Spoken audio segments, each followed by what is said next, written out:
ഹാർബറുകളിൽ മത്സ്യത്തൊഴിലാളികളുടെ സുരക്ഷ ഉറപ്പാക്കാൻ സ്ഥിരമായി റെസ്ക്യൂ ബോട്ടുകൾ സജ്ജമാക്കണമെന്ന് ഭാരതീയ മത്സ്യപ്രവർത്തക സംഘം.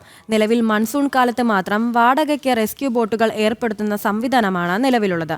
സർക്കാർ നടപടി സ്വീകരിച്ചില്ലെങ്കിൽ ശക്തമായ സമര പരിപാടികളിലേക്ക് നീങ്ങുമെന്നും ഭാരതീയ മത്സ്യപ്രവർത്തക സംഘം മുന്നറിയിപ്പ് നൽകി. ജില്ലയിൽ മത്സ്യത്തൊഴിലാളികളുടെ സുരക്ഷ മുൻനിർത്തി കാരുണ്യ ബോട്ട് എത്തിച്ചെങ്കിലും ഫിറ്റ്നസ് അവസാനിച്ചതോടെ ബോട്ട് കട്ടപ്പുറത്തായി. തുടർന്ന് കടലിൽ പോകുന്ന മത്സ്യത്തൊഴിലാളികളുടെ ജീവൻ സംരക്ഷിക്കാൻ നാളിതുവരെയായും മാറി മാറി വന്ന സർക്കാരുകൾ യാതൊരു നടപടിയും സ്വീകരിച്ചില്ല. മൺസൂൺ കാലഘട്ടത്തിൽ മാത്രം താൽക്കാലിക സംവിധാനങ്ങളെ ആശ്രയിക്കുകയാണ് പതിവ്. ഇത്തരം സംവിധാനങ്ങൾ വലിയ അഴിമതി ഉണ്ടെന്നാണ് ഭാരതീയ മത്സ്യപ്രവർത്തക സംഘത്തിന്റെ ആരോപണം.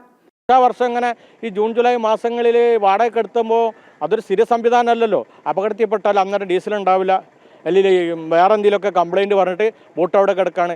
വലിയൊരു പൈസ ചിലവാക്കിയിട്ടാണ് ഒരു 1.5-2 കോടി ഉറുപ്പിനടുത്താവുന്ന പറഞ്ഞാൽ ആ ബോട്ടിന്. അപ്പോൾ മത്സ്യത്തൊഴിലാളി ഇത്തരം കാര്യങ്ങളോട് സർക്കാർ മാറി മാറി വരുന്ന സർക്കാരുകൾ ഇതിനൊരു മത്സ്യത്തൊഴിലാളിയുടെ ഒരു ജീവനും സ്വത്തിനും ഒരു പരിഗണന നൽകാത്ത സംവിധാനത്തിനാണ് ഇപ്പോൾ പോയി കൊടുക്കുന്നത്. ഭാരതീയ മത്സ്യപ്രവർത്തക സംഘത്തിനും മത്സ്യത്തൊഴിലാളികൾക്കും പറയാനുള്ളത് എല്ലാ ഹാർബറിലും, കോഴിക്കോട് ജില്ല എല്ലാ ഹാർബറിലും സ്ഥിരമായിട്ട് 24 മണിക്കൂറും പ്രവർത്തിക്കുന്ന റെസ്ക്യൂ ബോട്ടുകൾ വേണമെന്നാണ് ഞങ്ങൾക്ക് സർക്കാരിനോട് ആവശ്യപ്പെടാനുള്ളത്.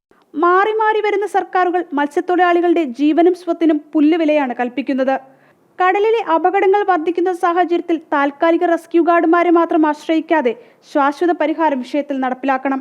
മത്സ്യത്തൊഴിലാളികൾ ഉപയോഗിക്കുന്ന സ്റ്റീൽ ബോട്ടുകൾക്ക് സമാനമായ സംവിധാനങ്ങൾ സർക്കാർ സജ്ജമാക്കി ഉപജീവനത്തിനായി കടലിലേക്ക് ഇറങ്ങുന്ന മത്സ്യത്തൊഴിലാളികളെ സുരക്ഷ ഉറപ്പാക്കണമെന്നുമാണ് ഭാരതീയ മത്സ്യപ്രവർത്തക സംഘത്തിന്റെ ആവശ്യം. ജനം, കോഴിക്കോട്.